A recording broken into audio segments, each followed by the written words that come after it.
Alright, so I wanted to make a video going over all the necessary details for doing a 1.5 JZ. Now, there's a handful of different ways you can do this, but I think as far as cost effectiveness, what most people end up going with are the 2J GE non-VVTi. Because they're the cheaper motors, they're stronger, and you can still pick them up for a pretty low price. And then a 1J VVTi head. So the other end of it, I guess there would be some people running a 1J non-VVTi head, which is actually a lot more simpler than doing VVTi. So from here on out, anything that I reference as 1J, it's going to be VVTi. So let's get started. First, now, there's going to be two big things that are going to be factors with doing the swap. It's going to be with mating the VVTi head and the non-VVTi block, and then the 2J versus 1J deck height difference. The 2JZ block is roughly an inch taller than a 1J. That's where your half-liter displacement comes from, and it's made up in some of these parts that you're going to have to get sorted out. So here I have a 1J lower timing cover and a 2J lower timing cover. Now you can see these bolt up, the same on both blocks, but the 2J is longer. You're going to need a 2J lower timing cover. Other than that, pretty simple. Alright, next thing is your serpentine belt tensioner. This is your 1J tensioner, and this is your 2J tensioner. 2J tensioner is just a little bit longer, not by much, but you're going to want a 2J, whether it be GE or GTE, VVTi, non-VVTi, serp belt tensioner.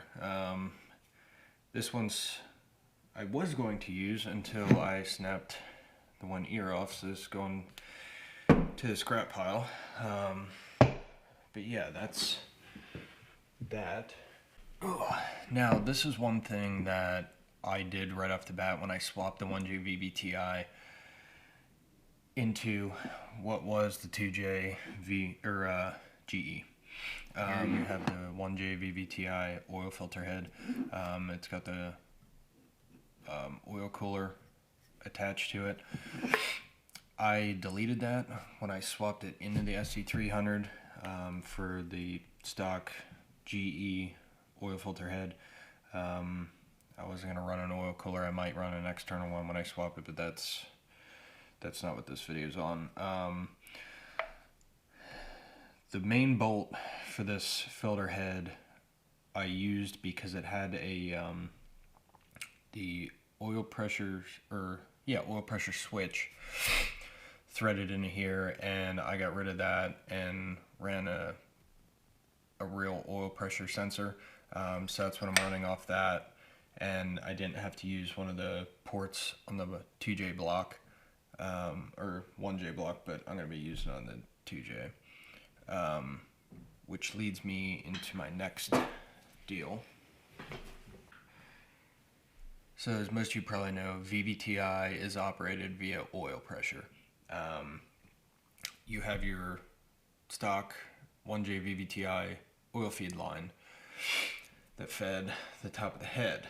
Now, you have two different options with this. Most other people say, oh, you have to run a oil filter sandwich plate and run like a 6AN line up to what would have been that banjo bolt for the VVTi oil feed. You do have a second option. You can still use your stock oil feed. You have to slightly bend it, not a whole lot, and when you do, you got to be careful with it. Obviously, you don't want to end up kinking it or whatever else, because then it's going to be trash. But I forget exactly what company sells it, but it is that fitting will allow you to mate this bottom end to an oil port on the 2J block. So either or, I'm not sure what I'm going to do yet. I'm probably going to end up going this route instead of doing a sandwich plate. If I do a sandwich plate, it'll probably be to an external oil cooler.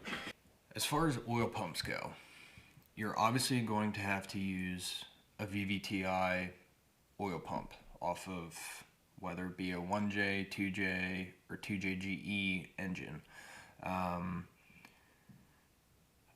There's been so much conflicting info regarding oil pumps that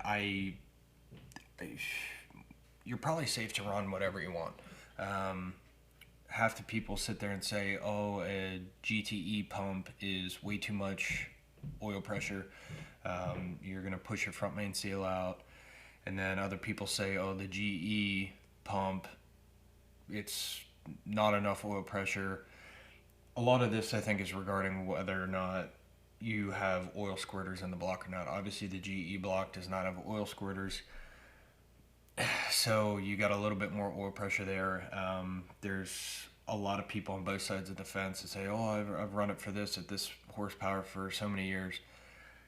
I'm still undecided what I'm going to go with yet, but I think it's safe to say you'll be okay either way. But the main thing is that it's got to be a VVTi oil pump because you have your crank position sensor that sets in here for your trigger wheel on your crank, whereas the GE oil pump does not have that. And lastly, one of the absolute things you need to do is this is the 1J VVTi pump, water pump. Right here you have this up pipe, and that connects your water pump to your water pump outlet right here. Obviously, with the taller deck height of the 2J, you're going to need a longer up pipe. Drift Motion sells these in 3 different sizes. Everything's labeled. They tell you if you're running a 1.5J, you're going to need the longest one. So that's the one you're going to want to go with. Now, for this last bit, as far as a head gasket goes, this is one thing that I still don't think the JZ community has 100% figured out yet, but here you have the 1J VVTi head and the 2J GE head. So,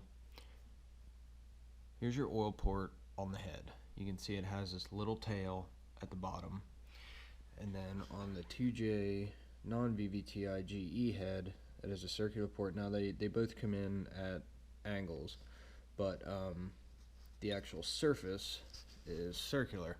Now if you look up, say, Adam LZ's 1.5 build, and then I think there's maybe 1 or 2 other people that go over it. They say you essentially have to weld some of this shut and then re-drill it, tap it, whatever, to prevent oil pushing out of the head gasket, and then you end up with an oil leak.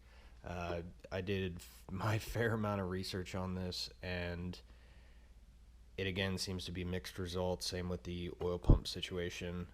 There's a lot of people that say, oh, I'm running a stock 1J VVTi oil or head gasket, for the past 3 years at 700 some odd horse and haven't had any issues. And then there's other people that say, oh, I had mine push oil at 400 horsepower. Well, I mean, make your own assessment there, but it seems like more people haven't had a problem just leaving it alone. So if I figure out any more information on that in the future here, I will definitely throw it into a video. But for the most part, that is going to be the main things that you're going to need to do a 1.5J. As for my build on this stuff, kind of close out the video, I am waiting for my valve spring compressor to come in for the 1J head. I'm going to get that completely tore down to nothing. The head and the 2J block are going to the machine shop. They're both getting decked, hot tanked, and the block I'm going to have cylinder honed, just because I'm going to use the stock 2J GE pistons and rods, and I'm going to be putting new rings on these, new bearings in the whole bottom end, and I just want everything fresh going back in it. So other than that, that's the update for now. I'll hopefully have another video tearing down the 1J head and getting all this stuff ready for the machine shop.